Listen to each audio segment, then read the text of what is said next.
ओम गंगणपते नमः। नमस्कार, मैं आपका मित्र पंडित लोकेश गैतोड़ी आप सभी का हार्दिक स्वागत करता हूं अपने यूट्यूब चैनल पर। हम आपके लिए एक सीरीज लेकर आए हैं, श्री गीता ज्ञान गंगा सीरीज, जिसमें हमने आपके लिए श्री भागवत गीता जी के संपूर्ण 18 अध्याय उनके मूल पाठ के साथ, उनके अर्थ और भावार्थ के साथ प्रकाशित किए हैं। और अब इस सीरीज में हम आपके लिए श्री भागवत गीता जी के पाठ का जो महात्म्य है वो लेकर आए हैं। और आज हम 5वें अध्याय की चर्चा करेंगे। यदि आप इसका मूल पाठ सुनना चाहते हैं तो आप हमारे चैनल पर सुन सकते हैं, इसका लिंक हम आपको प्रोवाइड कर देंगे। और हम आज इसके महात्म्य की चर्चा करेंगे कि पंचम अध्याय का पाठ करने से, श्रवण करने से किस फल की प्राप्ति होती है। यदि आपने अभी तक हमारे चैनल को सब्सक्राइब नहीं किया है तो प्लीज़ आप सब्सक्राइब कर लीजिए और बेल आइकन जरूर प्रेस कीजिए, ताकि भविष्य में राशिफल, ज्योतिष, धर्म, अध्यात्म संबंधित जो भी जानकारी आए सबसे पहले आपको प्राप्त हो सके। चलिए पाठ करना आरंभ करते हैं।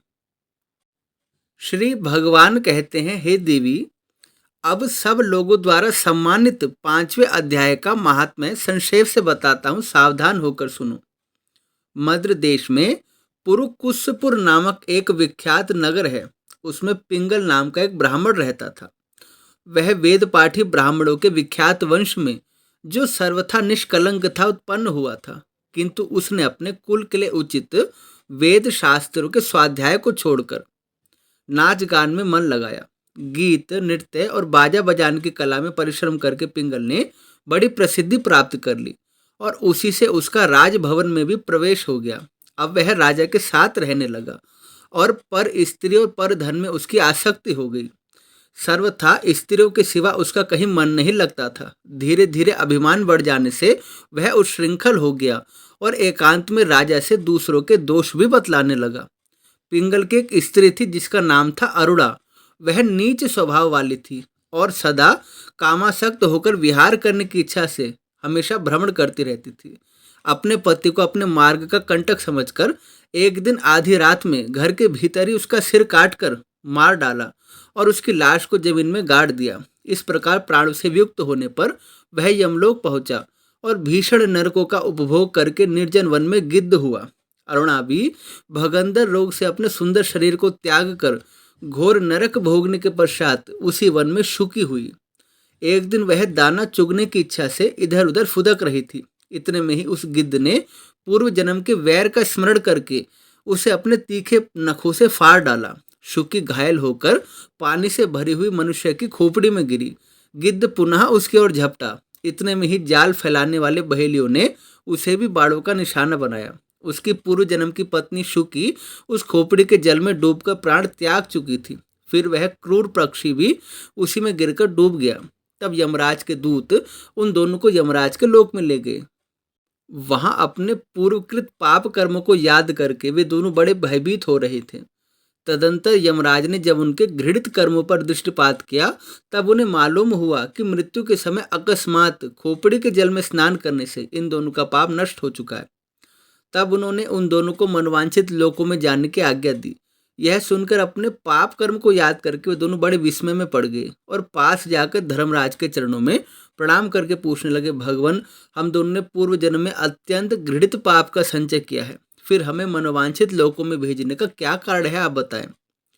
तब यमराज ने कहा, गंगा के किनारे वट नामक एक उत्तम ब्रह्मज्ञानी रहते थे। वे एकांत सेवी, ममता रहित, शांत, विरक्त और किसी से भी द्वेष ना रखने वाले थे।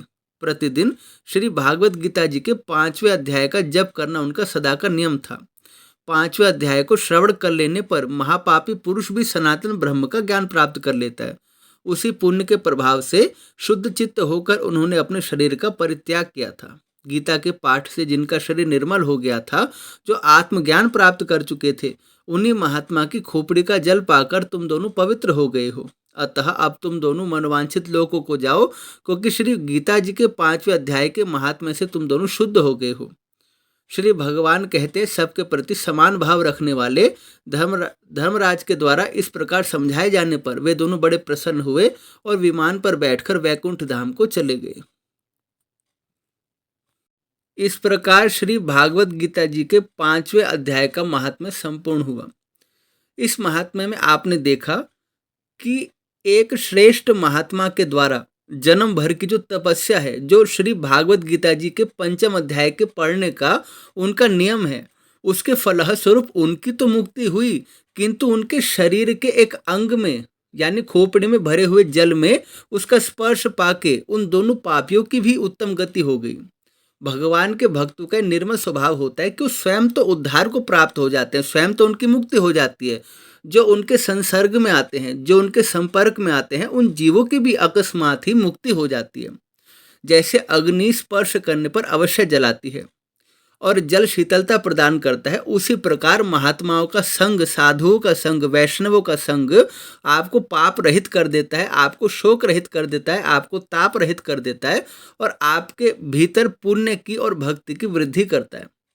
और दूसरा, आप अक्सर ये बात सोचते होंगे कि हमारा उस पुरुष से ना जाने क्या वैर था जो उसने हमारे लिए ये किया, या हमारे ऊपर ऐसा क्या दोष देखा जो वैर थी उसने हमें पीड़ा दी। तो हर मनुष्य का पूर्व जन्म का कोई ना कोई दोष या प्रारब्ध रहता है, जिसके फलस्वरूप आपका मित्र भी आपका शत्रु बन जाता है और कभी कभी आपके शत्रु भी आपके मित्र बन जाते हैं। इसलिए संसार में अधिक आसक्ति ना रखकर, इस संसार से अधिक प्रेम ना कर कर यदि हम भगवान से ही प्रेम करें और अपने संपूर्ण मनोयोग को भगवान के श्री चरणों में लगाएं, तो हम इस आवागमन के चक्र से स्वतः छूट जाएंगे।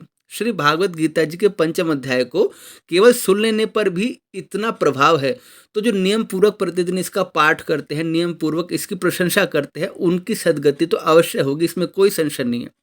इस अध्याय के महात्म्य के विषय में यहाँ तक कहा गया है कि यदि आपके घर में पितृदोष हो, प्रेत बाधा हो, या आपके किसी पूर्वज के द्वारा आपको कोई कष्ट प्राप्त हो रहा हो, या कोई भी ऐसी समस्या हो जिसका आप निवारण ना कर सके हो, तो प्रतिदिन श्री भागवत गीता जी के पंचम अध्याय का श्रवण कीजिए, इसके महात्म्य का श्रवण कीजिए। निस्संदेह आपकी सारी परेशानी, सारी बाधा और सारा जो दुख है वो समाप्त हो जाएगा।